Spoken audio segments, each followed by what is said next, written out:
Hello guys, the depth queen स्वागत करती है अपने डीप वाले डेप्थ वर्ल्ड में। और आज मैं बात करूंगी, किसके बारे में बात करूं। बहुत सारी बातें सोशल मीडिया पर मैं देखती हूँ, बहुत सारे डिफरेंट टाइप ऑफ पर्सनालिटी को लेकर यूट्यूब पर भी चर्चा होती है। लेकिन प्रॉब्लम ये होती है कि मैं उन लोगों को ज़्यादा अच्छे तरीके से जानती नहीं हूँ, क्योंकि मैं बहुत गिने चुने व्लॉग्स देखती हूँ। और ज़्यादा तो मैं व्लॉगिंग को अब एंटरटेन नहीं करती हूँ। तो जब व्लॉगिंग को ही मैं एंटरटेन नहीं करती हूँ, ना ही समझती हूँ, तो उनको बनाने वाले लोगों को भी मैं ज़्यादा जो है उनके बारे में क्या बात करती हूँ। अगर आप लोगों ने मेरा चैनल देखा होगा तो बड़े लिमिटेड व्लॉगर्स को मैंने डिस्कस किया है कि हाँ, मुझे इनके बारे में थोड़ा पता है, इनके बारे में थोड़ा आइडिया है, थोड़ा मुझे कॉन्फिडेंस है कि हाँ, मैं इनके बारे में बात कर सकती हूँ, थोड़ा इनकी पर्सनालिटी को मैं अच्छे से जज कर पा रही हूँ। तो इसी वजह से मैं इनके बारे में बात कर देती हूँ। लेकिन कुछ ऐसे चेहरे होते हैं जो मेरी आंखों के सामने सोशल मीडिया पे आ रहे होते हैं, लेकिन मैं उनके बारे में ज्यादा बात नहीं कर पाती क्योंकि मैं उनको जानती नहीं हूँ। ऐसे ही दो चेहरे, मुकुल और आर्यन, ये दो लड़के हैं जिनको मैंने इंस्टाग्राम पर देखना शुरू किया था। ये बेसिकली गे कपल हैं और ये लेस्बियन कपल के यहाँ, मतलब मेरे फीड में एक लेस्बियन कपल की रील आई थी, तो उसी में ये दोनों मुझे दिखे थे। और उन लोगों ने इनको देवरानी देवर कहकर, यानी कि इन दोनों को देवरानी और पता नहीं देवर कहकर, कुछ तो ऐसे कहकर इन्होंने संबोधित किया था। एक्चुअली वो दो लेस्बियन जो महिलाएं हैं, उनमें से एक जो महिला है वो एकदम पुरुष की तरह अपने आप को रखती है, और एक दूसरी जो है वो फीमेल की तरह खुद को एड्रेस करती है। और जो महिला मेल की तरह खुद को एड्रेस करती है वो कभी कभी पुलिस की वर्दी भी पहन लेती है। अब मुझे नहीं पता कि वो वाकई वो महिला पुलिस में है या उसका गेटअप है या क्या है, मुझे नहीं पता। तो कुछ सोनी, सोनू, पता नहीं कुछ ऐसा ही नाम, मुझे एक्चुअली नाम भी ठीक से नहीं पता। तो उनके रील में मुझे ये दिखे थे दोनों। तो तब से थोड़ा बहुत मुझे इनके बारे में आइडिया था, और इनकी रील्स कभी स्क्रॉल करते करते मेरे पास आ जाती थी, जिसमें निहायती क्रिंज होता था। और होता क्या था, ये जो लड़का है जिसका नाम शायद मुकुल है, जो बहुत ही पतला दुबला सा है और थोड़ा सा इसके हाव भाव में थोड़ा फेमिनिन पना है, तो ये रील्स बनाता था कभी पेट में अपने आप को हाथ रख कर कि ये प्रेग्नेंट हो गया है। बाबू बाबू इसका जो पार्टनर है वो इसको बोलता था। अच्छा, ये कुछ समय पहले जो है एक पॉडकास्ट में भी आए, वो तो खैर मैंने सुनी नहीं। इनको कुछ अवार्ड भी मिला है। मतलब अगर आप इनका यूट्यूब चैनल मैं टैग कर दूंगी तो आप देख लीजिएगा, वैसे तो ना ही देखिए तो बेहतर है। देखिए, मैं कोई समलिंगिक संबंध का बहुत ज्यादा विरोध, कट्टर विरोधी नहीं हूँ कि भाई अगर मैंने किसी गे कपल या लेस्बियन कपल को देख लिया तो मैं उनके पीछे पड़ जाऊंगी, उनको चार गालियां सुना दूंगी, 10 बातें सुना दूंगी। ऐसा नहीं है, मैं उनको जज नहीं करूंगी। ठीक है भाई, अब जो भी उनका पर्सनल चॉइस है। बट प्रॉब्लम ये होती है कि ये लोग जो दिखा रहे हैं ना, मतलब एक नॉर्मल कपल भी इतने टची नहीं होते हैं, वो तो खैर उनकी बात जाने दो। लेकिन ये जो समलिंगिक संबंध बनाने वाले जो कपल होते हैं, इनकी थोड़ी सी बड़ी अजीब सी मानसिकता मुझे लगती है कि बस एक दूसरे को चिपके ही रहते हैं। और मतलब मुझे लगता है कि यार ठीक है, हमारा देश जो है काफी प्रगति भी कर रहा है, लेकिन रिश्तों के मामले में जो हमारा जो देश है वो कहीं ना कहीं बहुत पिछड़ रहा है। क्योंकि जो रिश्ते निभाने वाले जो लोग हैं, जो हमारे पेरेंट्स के या दादा दादी के जमाने की जो जनरेशन है, वो अब हमसे बिछड़ रही है, क्योंकि सब एक एक करके जा रहे हैं। और अब जो जिस तरह के रिश्ते बन रहे हैं, दिख रहे हैं, कहीं पर भी कोई मर्यादा, कोई सीमा, किसी भी तरह की कोई लिमिट अब रह नहीं गई है। हर रिश्ते में ये लस्ट, ये जो चीजें देखने को मिलती है ना, ये बहुत ज्यादा डिस्टर्ब कर देती हैं। और इनका जो रिलेशनशिप है वो नॉर्मल कपल के रिलेशनशिप से भी ज्यादा मुझे कभी कभी बदतर लगता है, क्योंकि मतलब कोई लिमिट ही नहीं है। मतलब ठीक है, अब बहुत सारी चीजों के मामले में ऐसे संबंध बनाने वाले लोगों को रियायतें मिल चुकी हैं, काफी चीजों को नॉर्मलाइज बना दिया गया है, क्रेडिट गोज टू बॉलीवुड।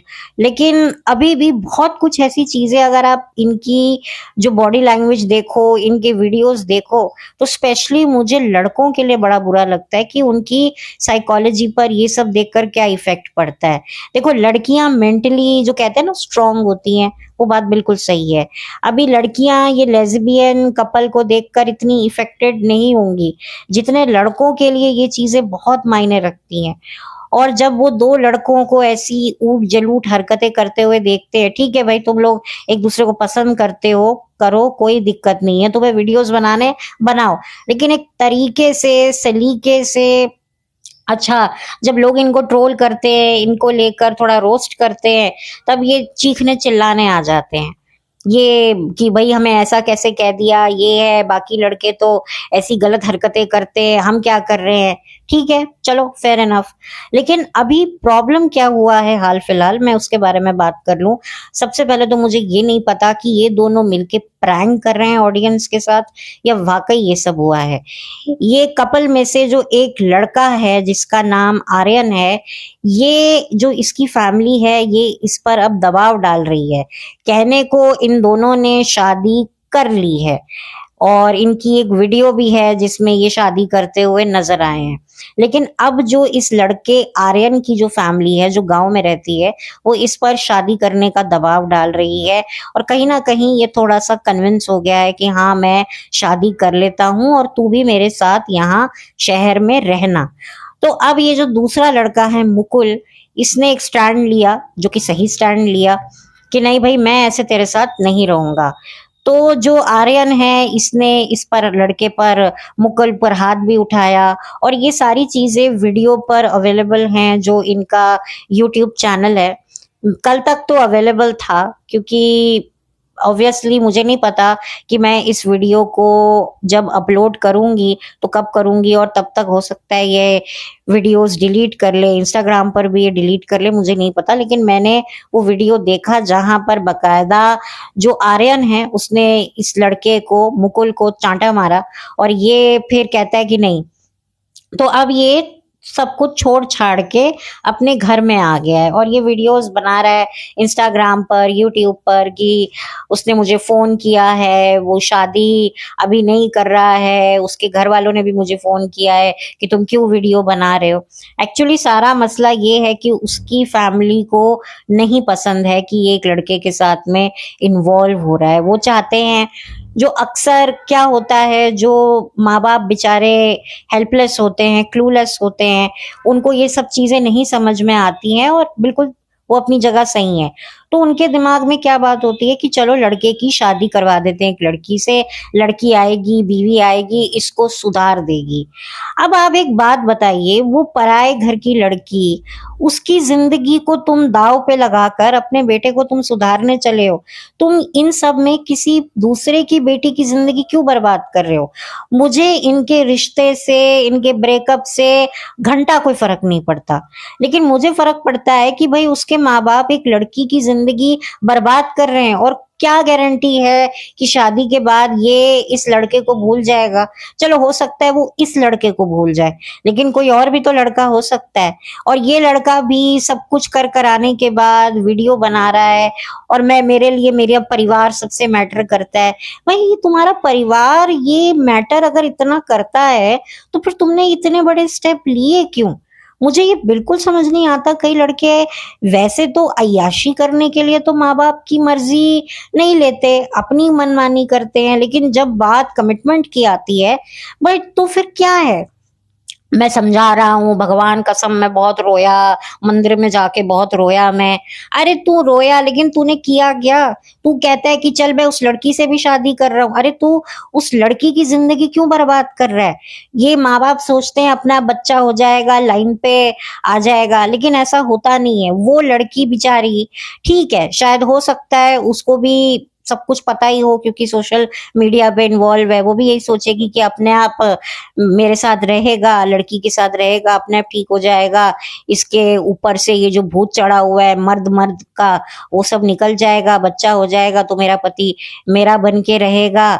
लेकिन ऐसा होता नहीं है। होता ये है कि जो बीवियां होती हैं वो सास ससुर के साथ रहकर उनकी चाकरियां करती हैं, रिश्तेदारों की चाकरियां करती हैं, उन पतियों के बच्चों जो उनके पेट में डाल के निकल जाते हैं अय्याशी करने के लिए, उनके बच्चों को संभालती हैं और ऐसे ही अपना जीवन गुजार देती हैं।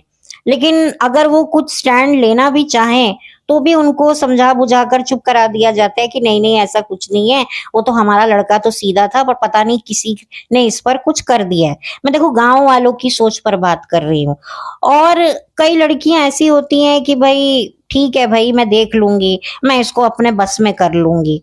अब मुझे नहीं पता ये एक प्रैंक है वाकई, ये एक अपनी वीडियोस की हाइप बढ़ाने के लिए, रेज बेटिंग के लिए ये दोनों ये ड्रामा कर रहे हैं। लेकिन मुझे इस बात से बड़ी ही तकलीफ पहुंची कि यार तुम एक दूसरे लड़के की माँ बाप को ये समझ नहीं आता कि हम अपने बेटे को लाइन पे लाने के लिए किसी और की बेटी की लाइफ लाइन को उड़ाने को तैयार हो जाते। तुमने उसको अपना बायोसेक्सुअल बेटा थमा दिया, मतलब फिर तो तुम बायोसेक्सुअल ही हुए ना, तुम तो ठीक से गे भी नहीं हुए। अगर तुम एक लड़की से शादी कर रहे हो और इस लड़के को अक्ल नहीं है कि मैं एक लड़की की जिंदगी बर्बाद कर रहा हूँ, मतलब मैं मर्द के साथ गुरछड़े उड़ाऊंगा और बीवी के साथ मिलके बच्चे पैदा करूंगा, तो ना मैं घर का रहूंगा ना मैं घाट का रहूंगा, ना मैं मर्द का रहूंगा ना मैं औरत का रहूंगा, तो भैया तुम किसके रहोगे? तो ये सब देखकर क्या लगता है, 2008 या 9 की बात है, मैंने एक सर्वे सुना था कहीं टीवी पर कि जो नॉर्मल कपल से ज्यादा लॉयल ये सेम जेंडर वाले कपल होते हैं। ये 2009 की शायद बात है, 9 का सर्वे था। और आज का आप सर्वे देखिए कि भाई जो नॉर्मल कपल से भी ज्यादा बदतर ये कपल हो चुके हैं, क्योंकि इनके पास तो किसी भी तरह का मतलब लाइसेंस ही नहीं है, ये तो बे लाइसेंस है। ये तो हर चॉइस सेक्सुअल प्रेफरेंसेस की आड़ में कभी मर्द के साथ बिस्तर पे घुस जाते हैं, कभी औरत के साथ बिस्तर पे घुस जाते हैं। समझ नहीं आता, इंसान और जानवर में फर्क ही मिटता जा रहा है। ये चीज मुझे नहीं समझ में आ रही। ये लड़का स्टैंड लेता ना कि नहीं मैंने इससे शादी की है, भले ही इस शादी को आप मानो ना मानो लेकिन मैं इसके साथ हूँ, मैं किसी दूसरी लड़की की जिंदगी क्यों बर्बाद करूं। अब ये शादी करेगा तो क्या सिर्फ ये शादी ही करेगा उस लड़की के साथ? इसको क्या लगता है कि बस मैं शादी करके एक नौकरानी अपने माँ बाप को दे जाऊंगा और वो उस नौकरानी के साथ जो है अपनी जिंदगी गुजार लेंगे? और इसके माँ बाप इसको कहते हैं कि तुम एक लड़के के साथ अपनी लाइफ कैसे बिताओगे, क्योंकि भाई बच्चा तो हो नहीं सकेगा, बच्चा तो औरत ही देती है ना, मतलब बच्चा तो तुम औरत के पेट में डाल सकते हो, तुम एक मर्द होकर दूसरे मर्द के पेट में बच्चा नहीं डाल सकते। वो एक अलग प्रोसीजर, उसका भी कुछ अब साइंस ने इतनी तरक्की कर ली है, वो तो एक अलग बात है। लेकिन वैसे नेचुरली तो ये पॉसिबल नहीं है, ये तो कुदरत के बिल्कुल खिलाफ है, ये तो हो भी नहीं सकता। तो इसीलिए उनके घर वालों को चाहिए कि भाई हमारा बच्चा बच्चा हो जाए, एक बार बच्चा हो जाए, शादी हो जाए, लड़का लाइन पे आ जाएगा। भाई तुम किसी और की जिंदगी तुम तबाह कर रहे हो। और कोई बड़ी बात नहीं है कि हो सकता है ये असली में ये चीज हो और फिर आगे जाकर वो बंदा अपनी बीवी के साथ मिलकर एक वीडियो बनाए और उसकी बीवी पब्लिक को लताड़े कि आप हमारे पति के बारे में ऐसा क्यों कह रहे हैं, हमारे पति का एक पास्ट था, अब वो पास्ट को भूल चुके हैं, अब हम ही उनका फ्यूचर हैं और हमारा अब जो भी होगा साथ में होगा। तो कृपया मेरे पति को ना गलियाएं, ना ही उनके बारे में कुछ बोले। हमारे पति ने जो किया वो नादानी में किया, उनको बहुत अफसोस है, अब जो हो गया, पर आज की तारीख में वो हमारे हैं, हमारे मिस्टर हम ही से प्यार करते हैं। तो जो भी लोग मेरे मिस्टर को गाली दे रहे हैं तो वो सब के सब जो हैं बहुत ही बुरे लोग हैं, वो अपनी शायद जीवन में खुश नहीं है। तो ये सारी बातें हो सकता है आपको आने वाले समय में देखने को मिले, और हो सकता है फिर वो अपनी वाइफ के साथ मिलकर एक वीडियो बनाए और वॉट एवर, या हो सकता है इनका वापस से पैचअप हो जाए। लेकिन ये जो भी चीजें चल रही हैं ना ये बहुत डिस्टर्बिंग है। स्पेशली मुझे इन दोनों से ज्यादा उस लड़की के लिए बुरा लग रहा है जिसके साथ में भी इसकी शादी होने वाली है या भविष्य में होगी। भाई उस लड़की को क्या लड़का मिलेगा? बायोसेक्सुअल। मतलब वो कोई मतलब ठीक है, तुम्हारा कोई ये जो लड़का है ये कोई नॉर्मल लड़का है। चलो स्टार वाइफ्स तो अपने बायसेक्सुअल हस्बैंड को एक्सेप्ट कर लेती हैं क्योंकि भाई पैसा ला रहे हैं, शोहरत ला रहे हैं। भाई किसी प्रोड्यूसर, मेल प्रोड्यूसर डायरेक्टर के साथ सो जाएंगी, अच्छी फिल्में मिल जाएंगी, पैसा हो जाएगा, फिर बाद में वही आदमी चार लोगों के सामने बैठ करके अपनी सारी जो सक्सेस का क्रेडिट मुझे दे देगा, तो हम एक परफेक्ट पावर कपल बन जाएंगे, तो इसमें मुझे भी लाइमलाइट मिल जाएगी। तो वो ये लोग एक्सेप्ट कर लेती हैं और उनके हस्बैंड भी अच्छा खासा अमाउंट उनको पे करते हैं। उनसे पूछते भी नहीं है कि भाई तुमने क्यों पैसा चाहिए, कितना चाहिए। वो बीवियों के अकाउंट में डालते रहते हैं, बीवियां खर्च करती जाती हैं। कहने को भाई किसी का कोई बिजनेस है, कुछ है, लेकिन वो बिजनेस वगैरह तो एक अलग बात होती है। असल में तो हर औरत को अपने पति की ही कमाई पर ऐश करने में मजा आता है। कुछ ऐसी, कम ही ऐसी मैंने औरतें देखी हैं जो शादीशुदा होने के बावजूद भी अपनी खुद की कमाई को ही अपने पर खर्चने में यकीन रखती हैं कि नहीं भाई, हम अपने लिए जो भी हमें चाहिए, हम अपनी जरूरत खुद कमा के पूरा कर सकते हैं, हम अपने पति से नहीं लेंगे। लेकिन ऐसा होता नहीं है। कितना भी कमाने वाली पत्नी ये एक्सपेक्ट करती है कि उसका पति उसे पॉकेट मनी दे, वरना पतियों को तो आदत ही नहीं रहेगी। ठीक है भाई, अब सबकी अपनी अपनी चॉइस है, मैं यहाँ किसी को गलत नहीं कहूंगी। तो चलो स्टार वाइफ तो बायसेक्सुअल हस्बैंड्स को एक्सेप्ट कर लेती हैं, मे बी क्योंकि उनको, मे बी शायद अगर वो इसी फील्ड से होती हैं या इसी बैकग्राउंड से होती हैं तो ये सारे प्रोसेस उनको पता होते हैं, क्योंकि उनके फादर ब्रदर भी इसी प्रोफेशन में होते हैं। तो उनको काफी हद तक ये आइडिया होता है कि ठीक है भाई, काम के लिए लोग पसीना बहाते हैं, यहाँ पर काम के लिए आपको, अब आप समझ जाओ। तो ये वाली बात होती है, ये अंडरस्टैंडिंग होती है। लेकिन एक नॉर्मल लड़की के लिए ऐसे मर्द के साथ रहना जो एक टाइम पर एक आदमी के साथ रह रहा है, एक लड़के के साथ रह रहा है, ठीक है भले ही वो फीमेल जैसी हरकतें करता है, पर है तो वो लड़का ही। और मुझे ना अब जब मैं ये चीजें देखती हूँ तो मुझे ये सारी चीजें रियलाइज होती हैं कि क्यों हमारे जो बड़े बुजुर्ग थे घरों के, वो क्यों अपने बेटे या बहुओं को बोलते थे कि तुम अपने बेटे को, अपने मतलब बेटे को लड़कियों के साथ मत खेलने दो, मत उनको ज्यादा करने दो। क्योंकि अब मुझे समझ में आ रहा है, क्योंकि लड़के थोड़ा सा ना अपनी उस पर उनको इतनी वो साइकोलॉजी उनकी थोड़ी सी वीक होती है कंपेरेटिवली फीमेल। मैंने ये बात पहले भी बोली थी कि जो लड़कियां होती हैं वो लड़कों के साथ मिलकर टॉम बॉयश जरूर हो जाती हैं, लेकिन वो अपना फेमिनिन पना नहीं छोड़ती हैं। लेकिन यहाँ पर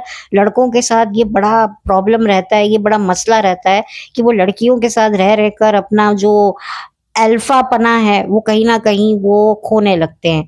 और इसका सबसे बड़ा उदाहरण ये फैशन इंडस्ट्री है, क्योंकि जो फैशन इंडस्ट्री है वो विमेन डोमिनेटिंग इंडस्ट्री है। मर्दों के लिए यहाँ पर कोई काम नहीं है। मेल मॉडल्स हैं, लेकिन वो मेल मॉडल्स भी मेल डिजाइनर्स के हाथों एक्सप्लॉइट होते रहते हैं, क्योंकि जितने भी मेल डिजाइनर्स होते हैं वो फीमेल की तरह ही बिहेव करने लग जाते हैं, क्योंकि वो औरतों के कपड़े डिजाइन कर रहे हैं, उनकी बॉडी के हिसाब से ये चीज यहाँ चिपकानी है, यहाँ लगानी है। तो कहीं ना कहीं उनकी साइकोलॉजी पर बहुत बड़ा असर पड़ता है। इसलिए आप देखोगे कि जितने भी डिजाइनर्स होंगे, कुछ डिजाइनर्स होंगे जो अपने आप को एज अ फीमेल ही, उनका हाव भाव होगा, उनका कपड़े वगैरह फीमेल जैसे होंगे, और कुछ ऐसे मेल डिजाइनर होंगे जो मेल की तरह ही कपड़े पहनते होंगे, लेकिन उनके हाव भाव से पता चल जाएगा कि हाँ भाई, कुछ ना कुछ तो झोल है। तो ये लड़कियों का थोड़ा डिफरेंट होता है जोन, और लड़कों का डिफरेंट होता है। तो आप देखो, लड़के अगर ये सारी चीजें देखेंगे तो क्या होगा। और मैं बता दूं कि रिश्ता चाहे मर्द औरत का हो, मर्द मर्द का हो, औरत औरत का हो, आज की तारीख में लॉयल्टी तो किसी भी रिश्ते में नहीं मिलती है। ये एक सर्वे जो मैंने आपको बताया था, ये सन 2009 का सर्वे मैंने कहीं किसी रियलिटी शो में किसी होस्ट के ज़रिए ये सुना था। एक्चुअली मैंने सुना था, मैं बता देती हूँ, एक बिंदास नाम का एक चैनल आता था, उसमें आता था इमोशनल अत्याचार, जिसमें लोग अपने पार्टनर्स पर जो है स्टिंग ऑपरेशन करवाकर उनकी लॉयल्टी को परखते थे। और उसमें कुछ सेलिब्रिटीज़ ने भी पार्टिसिपेट किया हुआ है। बहुत अपने टाइम पर फेमस शो हुआ करता था। अंगद बेदी उसके पहले होस्ट हुआ करते थे, फिर बाद में वो जगह प्रवेश राणा ने ले ली होस्टिंग की, जो बिग बॉस सीजन 3 के रनर्स अप थे। तो मैं वो देखा करती थी शो, मुझे बड़ा अच्छा लगता था, बड़ा इंटरेस्टिंग लगता था। तो अंगद बेदी के टाइम से मैं देख रही हूँ, तो वहां पर वो एक सर्वे करते थे कि ऐसे रिलेशनशिप्स में ज्यादा लॉयल्टी है, लेकिन आज आप देखिए कि लॉयल्टी कभी नहीं है। और पेरेंट्स को भी कोई ये समझाए, ये बताए कि तुम अपने बेटे के लिए किसी और के घर की बच्ची की जिंदगी कैसे बर्बाद कर सकती हो। सोचो तुम्हारी खुद की बेटी के साथ ऐसा हो तो उसकी शादी कैसे लड़के से हो जाए जो एक वक्त पे एक मर्द के साथ में था, और अब माँ बाप के फोर्स करने पर वो अब तुम्हारी बेटी से शादी कर रहा है, तो कैसा लगेगा। ये थॉट प्रोसेस मुझे ना बड़ा ही बहुत ही डिफिकल्ट लगता है अंडरस्टैंड करने में कि क्या साइकोलॉजी रखते हैं लोग। बट ठीक है, वो गांव के लोग हैं, गांव के क्या शहर के लोगों में भी ये चीज मैंने देखी है कि हर चीज का सल्यूशन शादी, हर चीज का रामबाण जो है वो बच्चा है, वो ये समझकर करते हैं, पर ऐसा होता नहीं है। देखिए ठीक है, जमाना बदल गया है, आज की तारीख में लड़का लड़की जो काम सिर्फ लड़कियां कर सकती थी, आज वो लड़के भी कर रहे हैं, जैसे कि कुकिंग करना, खाना बनाना। आप लोगों ने देखा होगा कि एक छोटा सा बच्चा लड़का पहले के टाइम में किचन सेट वगैरह नहीं खेलता था। हम लोग जब छोटे हुआ करते थे तो जो हमारे ब्रदर्स कजन्स वगैरह हुआ करते थे, वो हमारे साथ किचन सेट बैठकर नहीं खेलते थे, कुछ बनाते नहीं थे, वो बैठ जाते थे, हम उनको चाय बनाकर पिलाते थे, खाना बना के देते थे, अरे ये ले ले, ये वो ले ले। लेकिन अब सोच बदल रही है, अब छोटे जो लड़के हैं वो भी किचन सेट खेलते हैं, और उनके किचन सेट खेलने को लोग नॉर्मलाइज करते हैं कि भाई खाना ही तो बना रहा है। बड़े होके हम लड़कों को कहते हैं कि भाई घर के काम आने चाहिए, तो बच्चे को छोटी एज से ही अगर कुकिंग वगैरह सिखाओगे तो इसमें क्या गलत है। ये बात तो मैं कंप्लीटली एग्री करती हूँ, क्योंकि अब लड़के भी देखो, चाहे मर्द हो चाहे औरत हो, कोई भी शादी में सुखी तो होता नहीं है। शादी करके तलाक लेकर जब अकेला रहना पड़ता है तो हर कोई सोचता है कि यार काम तो घर के आने जरूरी हैं। एक सर्वाइवल स्किल्स होते हैं, अगर आपको घर के कामों की नॉलेज है, आप खाना बना लेते हो, आप हर चीज इंडिपेंडेंटली हैंडल कर लेते हो, तो आपके लिए सरवाइव करना बहुत आसान हो जाता है। जैसे कि आजकल औरतें जो हैं वो अपने आप को फाइनेंशियली इंडिपेंडेंट रखती हैं कि कल को हमारे पति ने छोड़ दिया तब हम कैसे सरवाइव करेंगे। उसी तरह से मर्द भी ये सोच रखते हैं कि भैया अगर एक औरत ने हमें छोड़ दिया तो हमारा खाना, कपड़े लत्ते, घर संभालना, मैनेज करना वो कैसे आएगा। तो इसी वजह से तो शादी की जाती थी। अब आप देखिए कि मर्द भी इंडिपेंडेंटली अपना घर चलाते हैं और औरतें भी चला रही हैं, औरत तो खैर चला ही रही हैं। तो ये अब सोच थोड़ी सी बदल गई है, लेकिन एक वक्त ऐसा भी हुआ करता था जब कोई लड़का अपनी माँ की हेल्प करता था, छत से कपड़े उतार के लाने लगता था, तो आस पड़ोस के लोग उसका मजाक उड़ाते थे कि अरे तू तो लड़की है, अरे तू तो लड़की है। तो ये जमाने जमाने की बात है। तो मैं भी ये बिलीव करती हूँ इस बात से कि घर के काम चाहे औरत करे मर्द करे, सबके लिए बहुत जरूरी है। इसमें ये जेंडर डिस्क्रिमिनेशन नहीं होना चाहिए। मैं उस बात को पूरे तरीके से अपना समर्थन देती हूँ। लेकिन ये जो गे रिलेशनशिप है या लेस्बियन रिलेशनशिप है, ये भी एक नॉर्मल रिलेशनशिप से भी कई तरह से बदतर साबित हो रहा है, ये हमें देखने को मिलता है। और अगर ये लोग प्रैंक कर रहे हैं तो और भी ज्यादा ये डिस्टर्बिंग प्रैंक है कि यार ये मत करो। तुम क्या कर रहे हो, तुम क्या सीख दे रहे हो, तुम सोसाइटी को क्या बता रहे हो। पहले तो लला लला पापा पापा करके अपने सो कॉल्ड क्रिंज रोमांस तुम दिखा रहे हो। देखिए मर्द मर्द का रोमांस, औरत औरत का रोमांस क्रिंज नहीं होता, मर्द और औरत का भी रोमांस क्रिंज होता है। जरूरत से ज्यादा चिपका चिपकी अगर एक नॉर्मल कपल भी करे तो भी वो क्रिंज लगता है, क्रीपी लगता है। तो ये मैं वो बात नहीं कर रही हूँ। जिस तरह से ये लोग दिखाते थे, पता नहीं क्या क्या ये लोग करते थे, और आज ये देखो ये हालत हो गई है। वो वीडियोस बना बना रहा है, रो रहा है, उसकी शादी होगी, ये होगा, फिर वो वीडियोस बना रहा है। अब पता नहीं कितना ये ड्रामा कब तक चलेगा? हो सकता है वो कह दे कि नहीं मैं शादी नहीं कर रहा, मेरी शादी टूट गई, या मेरे घर वाले नाराज हैं, ये है, मैंने मना कर दिया, मैंने अपने घर वालों को नाराज कर दिया, मैं इससे प्यार करता हूँ, आप लोग मुझे ट्रोल करते हो। अब हो सकता है ये सब भी हो, या हो सकता है वो शादी करे, या ये प्रैंक कर रहे थे, ये तो नहीं पता। लेकिन ये सच में बहुत डिस्टर्बिंग मुझे लगा। और मतलब कि क्या, मतलब ऐसा, ऐसे रिलेशनशिप में ऐसा क्या मतलब नया होता है जिसकी वजह से हम इसको एक्सेप्ट करें? कभी कभी मैं ये सोचती हूँ कि इस रिलेशनशिप में भी तो धोखा है, बेवफाई है, मक्कारी है, अब्यूज है, कितना कुछ है। तो इस रिलेशनशिप में और नॉर्मल मर्द और औरत के रिलेशनशिप में फिर क्या फर्क है? तो क्या मतलब है?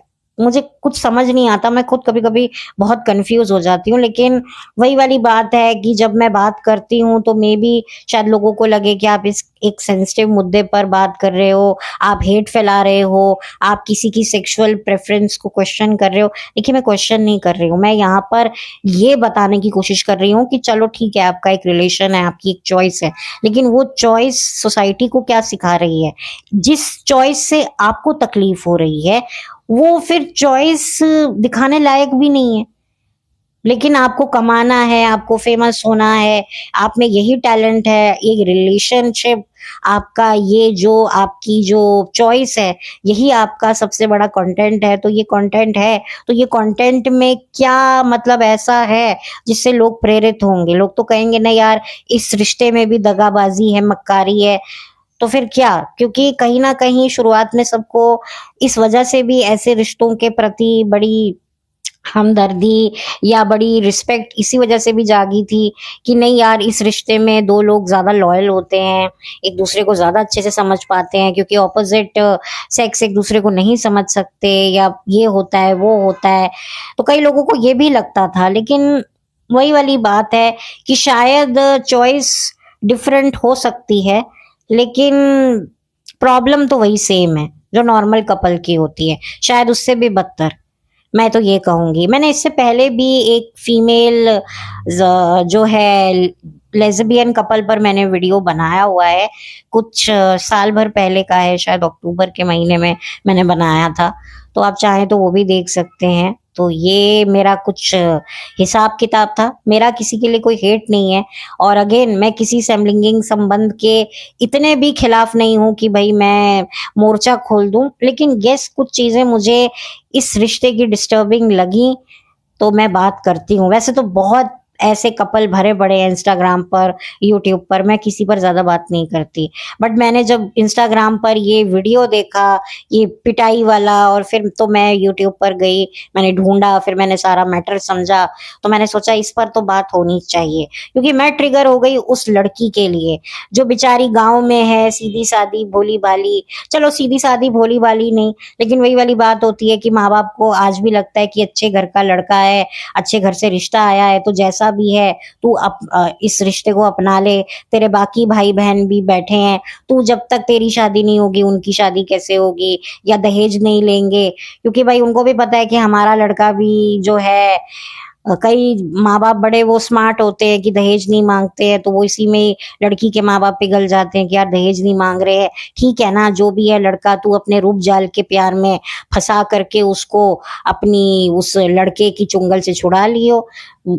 कौन थी सावित्री, जब यमराज के मुंह से अपने पति के प्राण हर सकती है, तो तू क्या अपने पति के मन से उस लड़के का ख्याल नहीं निकाल सकती क्या?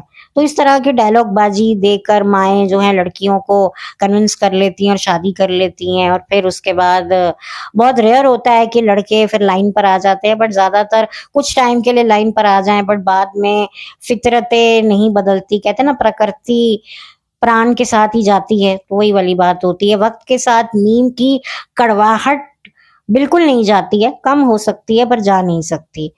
ये बात होती है। बहुत कम ऐसे लोग होते हैं जो इतने दृढ़ संकल्पी, दृढ़ निश्चयी होते हैं कि जो अपनी प्रकृति को मोड़कर वापस से उसे सीधा कर लेते हैं। वो वैसे बड़े विरले ही लोग होते हैं। लेकिन कलयुग में ऐसे रिश्ते कह रही हूँ, इंसान मिलने मुश्किल है। सतयुग में तो लोग काफी धर्मिष्ठ हुआ करते थे, निष्ठावादी हुआ करते थे। कम ही लोग आपको ऐसे धूर्त किस्म के मिलेंगे, और कलयुग में तो अच्छे लोग कम और बुरे लोग ज्यादा मिलेंगे। तो खैर ये तो बातें चलती रहेंगी। तो इसी के साथ अब मैं इस वीडियो को बंद करती हूँ। बहुत जल्दी मिलूंगी आपसे एक नए वीडियो के साथ। तब तक के लिए have a blessed day. Please subscribe कीजिए, लाइक कीजिए, कमेंट कीजिए, और मेरे वीडियो को किसी के साथ अगर शेयर करने लायक लगता है तो जरूर कीजिए। मुझे इंतजार रहेगा आप लोगों के फीडबैक का। सॉरी अगर किसी के सेंटिमेंट हर्ट किए हों, मैंने दिल से सॉरी कहना चाहती हूँ। मेरा मकसद किसी को हर्ट करने का नहीं था, बस अपना पॉइंट ऑफ व्यू रखने को था। At the end of the day जिसको जो अपनी जिंदगी का करना है वो करे। इस लड़के को किसी दूसरी लड़की की जिंदगी बर्बाद करनी है, करे। भाई हमारा क्या है, हमने एक पॉइंट ऑफ व्यू रखा है, और मैं भी नहीं चाहती कि इनको हेट मिले। और बट खैर अगर हेट मिलती भी है तो फायदा इनका ही है, क्योंकि इनके चैनल की रीच बढ़ती है, और इनको एक अच्छा रोजगार भी मिल जाएगा। क्योंकि वही वाली बात होती है कि किसी का स्किल उसका कंटेंट होता है, तो किसी की लाइफ के डिसीजन उसके कंटेंट का काम करते हैं। तो ठीक है, ये इनका कंटेंट है और ये बनाते रहेंगे। रुकने वाला तो देखो कोई नहीं है, संभलने वाला कोई नहीं है। बट ठीक है, हमें अपने विजन थोड़े से खुले रखने चाहिए, अपना एक पॉइंट ऑफ व्यू स्ट्रांग रखना चाहिए, और वही स्ट्रांग पॉइंट ऑफ व्यू मैंने आप लोगों के साथ शेयर किया। हो सकता है आप लोगों का पॉइंट ऑफ व्यू अलग हो, आप लोगों की थिंकिंग अलग हो। मैं इस बात को भली भांति समझती हूँ कि सबकी अपनी सोच होती है। तो ठीक है, मेरा इन दोनों के लिए कोई हेट नहीं है। I wish both of them good luck. और अगर ये आर्यन बाबू किसी लड़की से शादी कर रहे हैं, तो मैं यही चाहूंगी कि भाई अगर उस लड़की से शादी कर रहे हो तो फिर उस लड़की के ही बन के रहना। और इस लड़के ने सही डिसीजन लिया कि मैं ऐसे रिश्ते में नहीं रहना चाहता कि तुम शादी करो लड़की के साथ, रहो लड़के के साथ। तो ये सिचुएशन है और जो मैंने आप लोगों के साथ शेयर कर दी है। तो bye, take care, thank you so much.